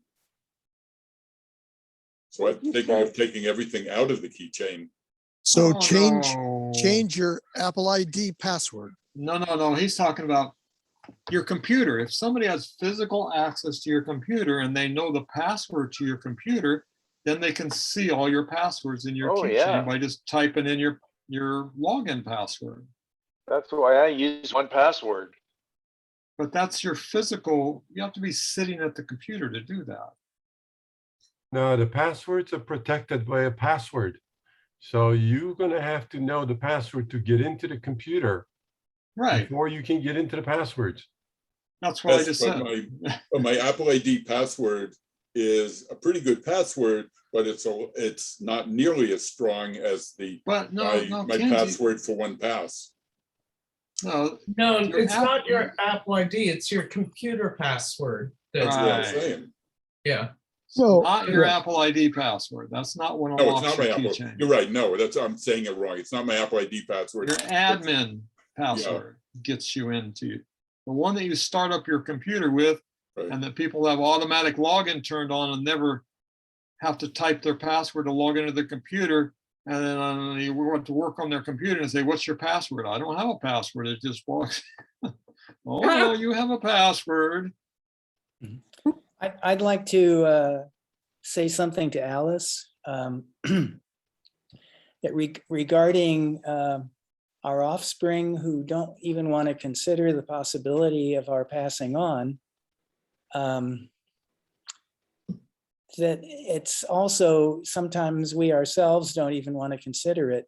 I know of many people who have had, they have passed away without a trust, without a will, and it has caused incredible difficulty and delay for their heirs to do anything with their estate. Yeah. I have discussed it with the one daughter I assume is going to do all this stuff. And I'm pretty organized. I was an executive assistant, my husband's accountant, so we're pretty organized. So she's going to be able to find it. I have a question. I had a 20-hour power outage. And of course, all my stuff started to die, and I forgot that I had a portable charger. But my neighbors said they went to the coffee shop and they charged 5 telephones. Is that a safe thing to do? I've read that wasn't a safe thing to do. You don't have to turn it on. Oh, okay. If you're going to charge it with just Was your Go ahead. power outage last Saturday by any chance? Yeah. No, Friday night. Yeah, Friday. It went Friday night. Friday night apparently went down at 6:30 and it didn't come back on until 2:30, 3:30 in the afternoon. And then the internet didn't come on for hours after that. Well, I had one last Saturday, and when it came on, it killed my refrigerator. Oh, really? Did Yeah. South Lake Tahoe burn down? I live in the crossings and we've had trouble in this development before. And it was just what I call the lower part that's not up facing Ignacio. We went out and the whole half of us went out. So your friend may have been referring to like when you go to an airport, there are USB charging stations. Oh God, yeah. And those Don't could use be those. dangerous. But if you just take your power brick to a coffee shop and plug it into the wall and in their outlet, it's absolutely fine. Okay, good. But the airport is not. I told my daughter that. Well, the airport, if you plug it into a power outlet, it's fine. But sometimes the charging stations that just have a USB thing to plug into can be compromised. Yes. Yeah, I told my daughter that, but they travel a lot, but she doesn't seem to believe me, so I'm out. But if you shut down your phone before you plugged it into that USB, it would be safe. Yeah, I didn't know that. Okay, that's a good one. Thank you. This is also a good thing to have. This is a little charger. Yeah, I had it. I forgot. I haven't used it in years. And my daughter offered to bring it over and I thought, oh, wait a minute, I have one. So mine worked fine, but it was the other people who don't have them. Yeah. I used mine last Saturday because I was getting low on battery and I just plugged this phone into this and boom. Yeah. Rick, what is that? My watch was down. My phone was down. We Rick, what is that thing called? Your battery charger? This is called Hazu gear. Yeah, Rick has one. I have one. See this thing here?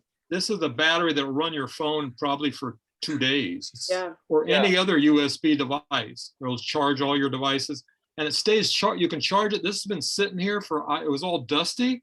And if I press the button, it's probably still fully charged. Yeah, it has a little button here. Let's see if I can wait. Yeah, mine should have a button that. Yeah, this one hasn't been charged in a long time. See, it's got a full charge on it. Four little lights. These are cheap, maybe $20 or 25. Oh, I think I only paid about 13 or 14 for this one. Yeah, but see, this one's And it much has bigger than the one you have. Yeah, it might be. It has an output of USB and a little modified USB standard plug though for input for charging, and it charges relatively fast. Yeah, I was surprised. I was really surprised. I got it as a gift when I got my iPhone 10R. That's how long ago I've had it. I forgot I had it. They said, you want this? And I thought, yeah, my daughter has one. I'll have one. I'm never going to use it. Ha. This is 4 years old. It's only been charged once. It's at 99%. Wow. Yeah, amazing. Wow. I bought this one, but see the symbol on this one? Can you see? Yeah. That has a Wi-Fi wireless chargers. You can just set your phone on top of it. Nice. Oh, that's nice. Yeah. That is nice. Now, That this shows thing how much I've used it though. It's all dusty. I demonstrated this about 2 years ago at the senior center, and I know several people bought those. Incidentally, for those people who have been wondering when the senior center program is going to start again, I've agreed that I would start on October the 7th at 10 o'clock in the morning over at Pleasant Hill Senior Center for what they call iHelp. And, Don't they need to agree that they will be open so you can come in? Yes. and I've already discussed it with them, and we're good to go. Did they ever find the missing Mac? No, they did not. And I said, well, how could that happen? Did somebody come in and represent that? No. They led us to believe that one of our members represented that they were there to update it. But she said, no, it just turned up missing.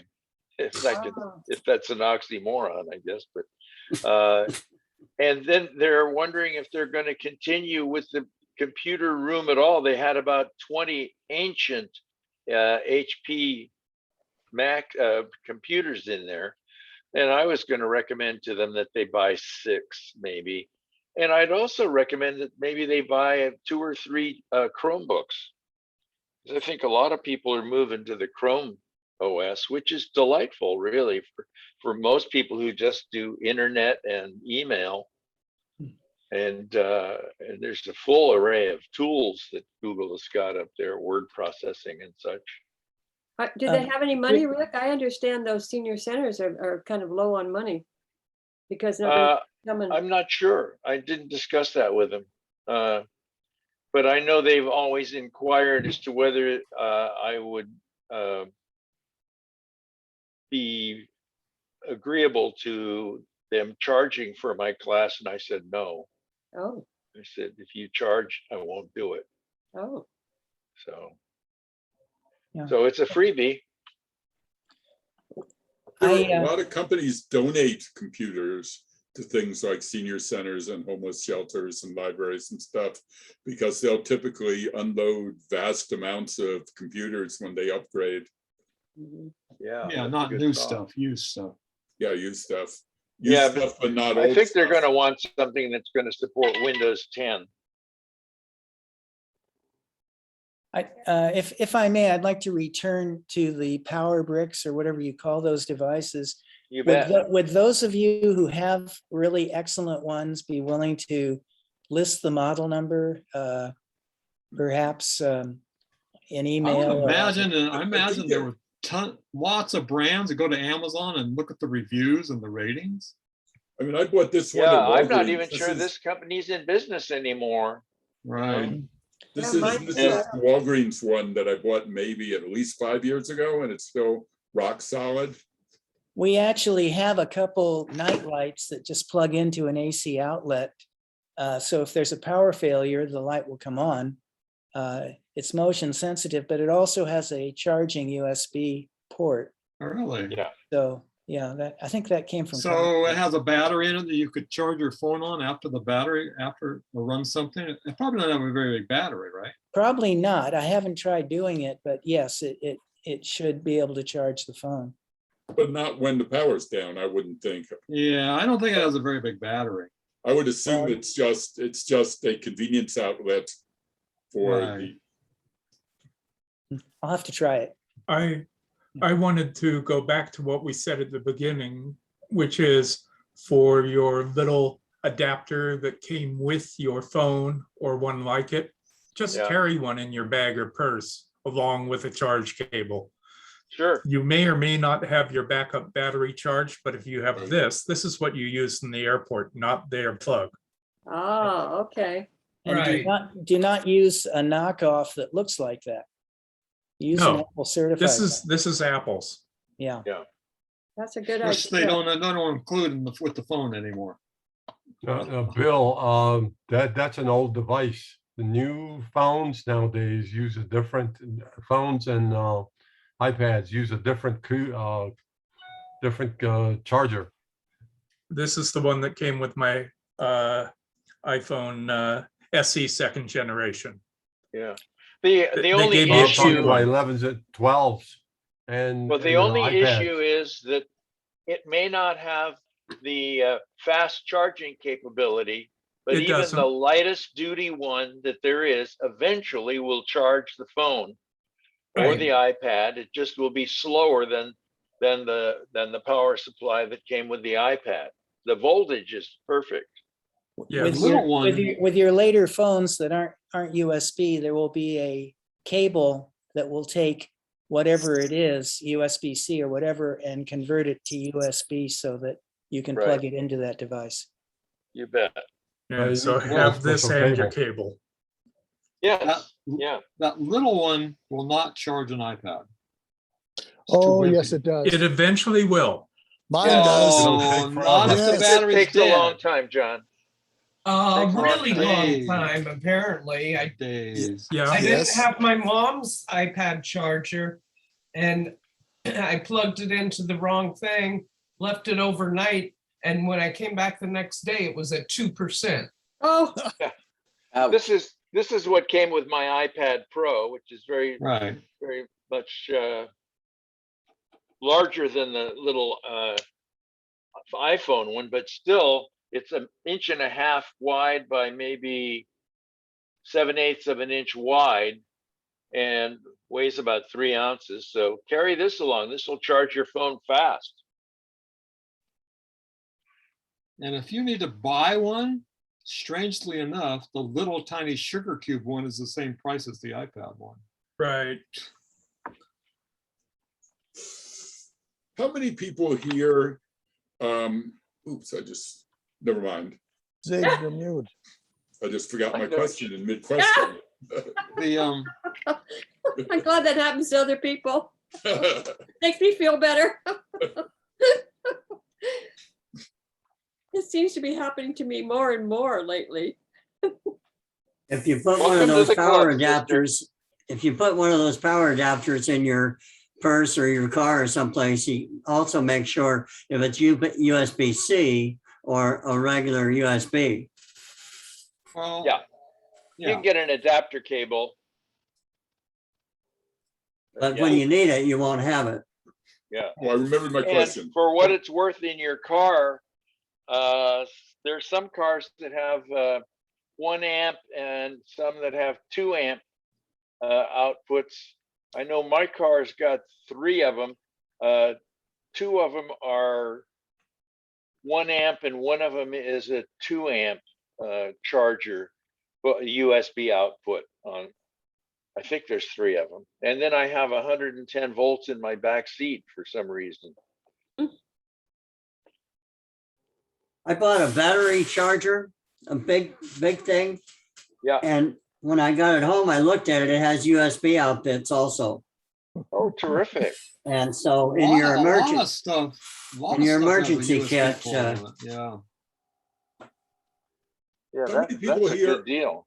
How many people here read Mac Life? I do. Just a never couple heard of it. people? That still exists. Oh, yeah. It still exists. Here's the As a latest paper edition. Mac. Really? And I was going to ask about that cover article right there, which talks about iPad Pro versus Mac. laptop, Yeah. and wondering what people who have read it think about that article. I didn't read it yet.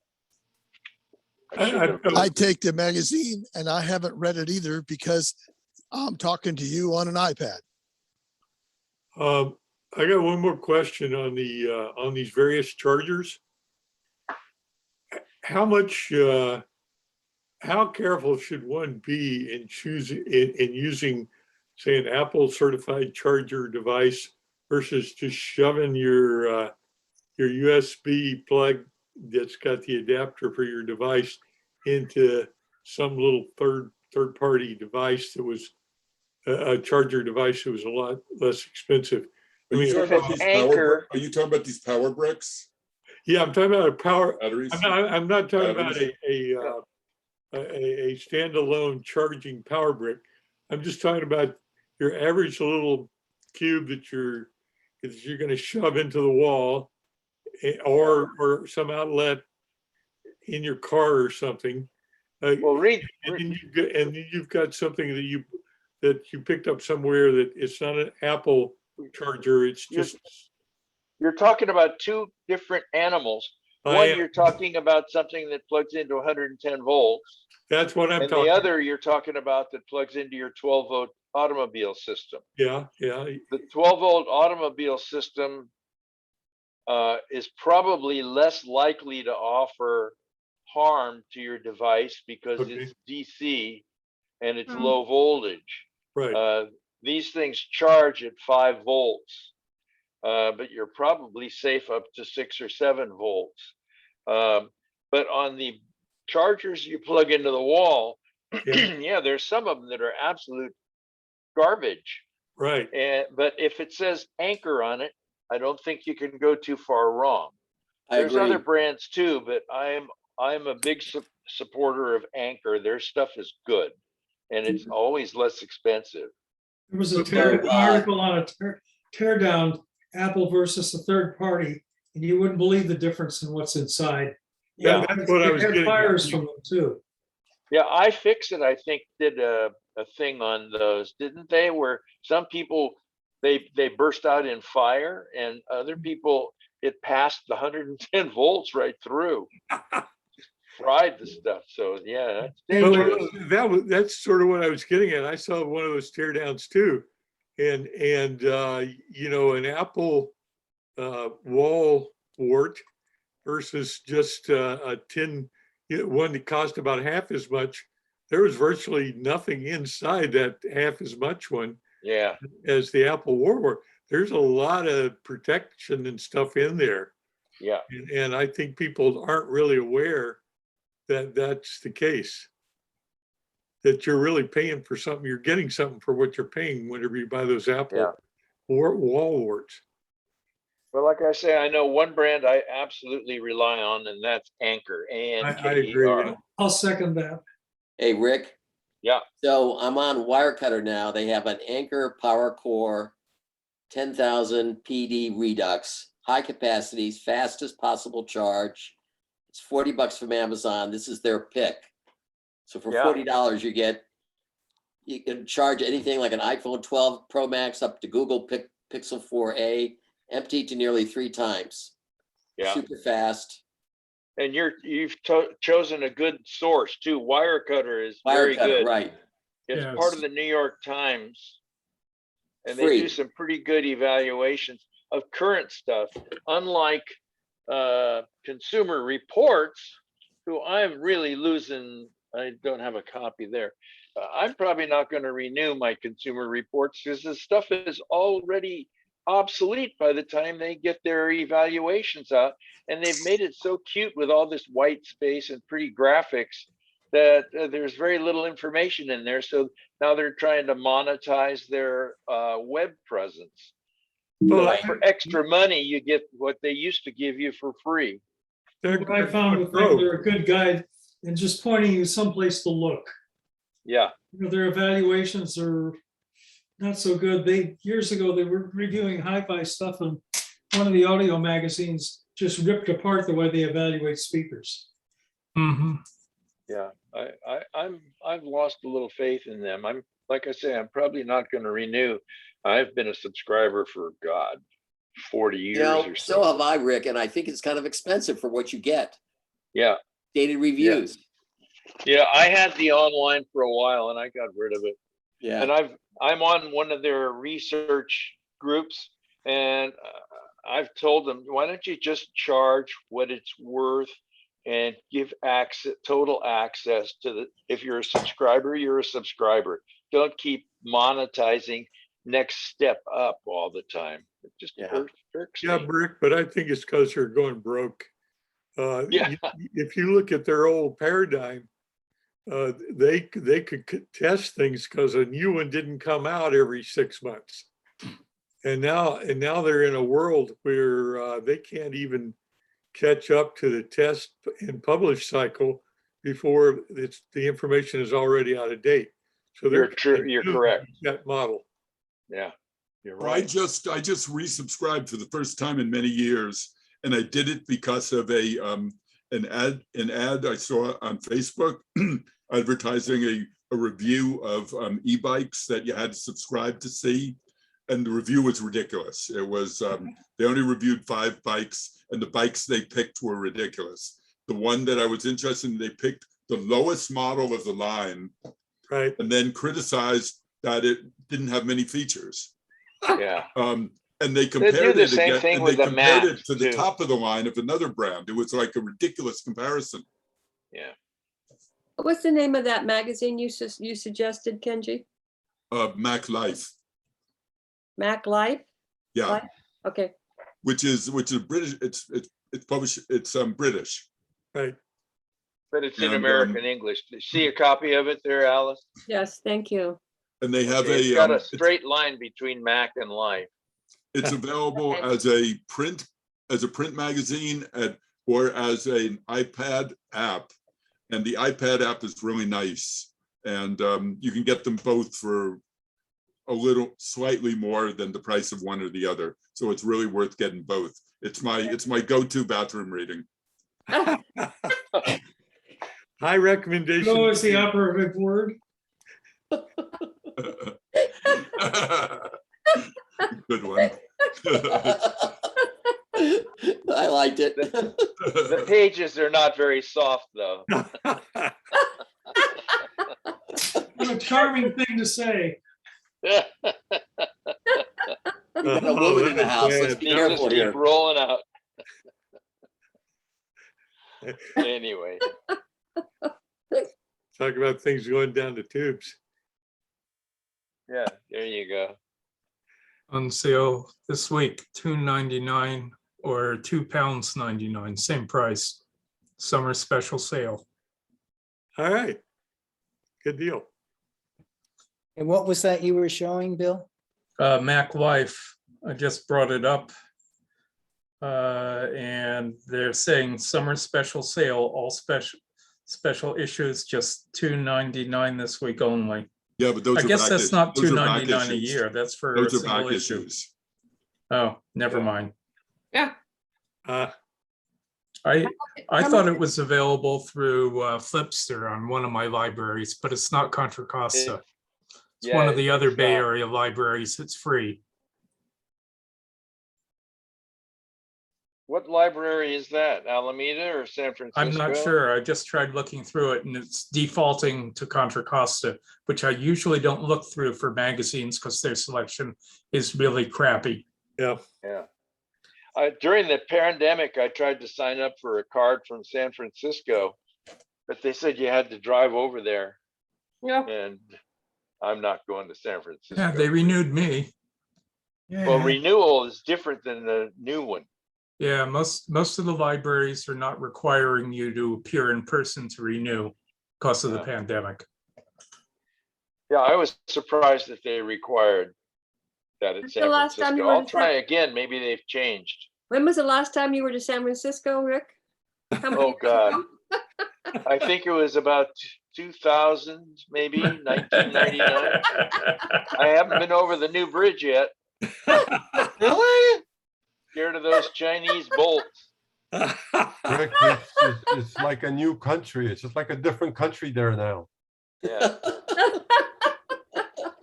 Yeah, true.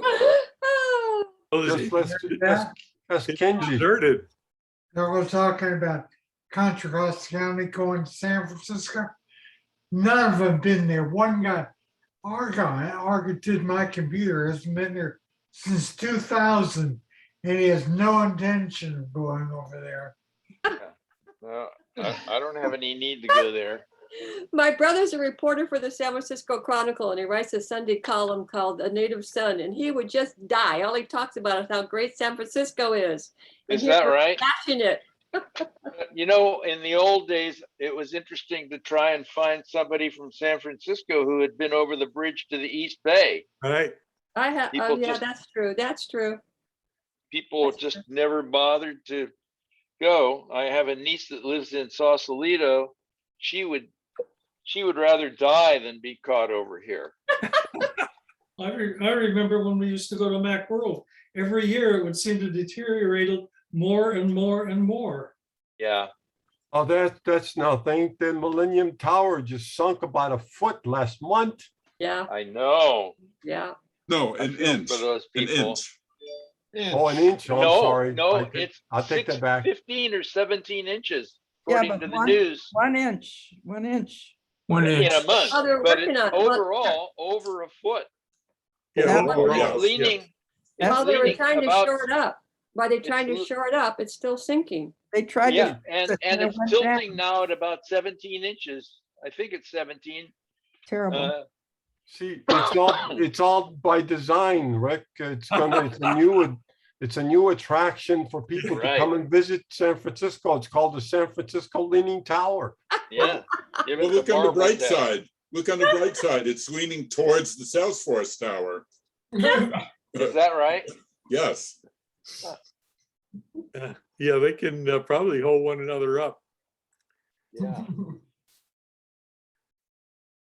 So I don't We're know gonna have about to all you grease- bridge and tunnel people talking dirt about my fair city.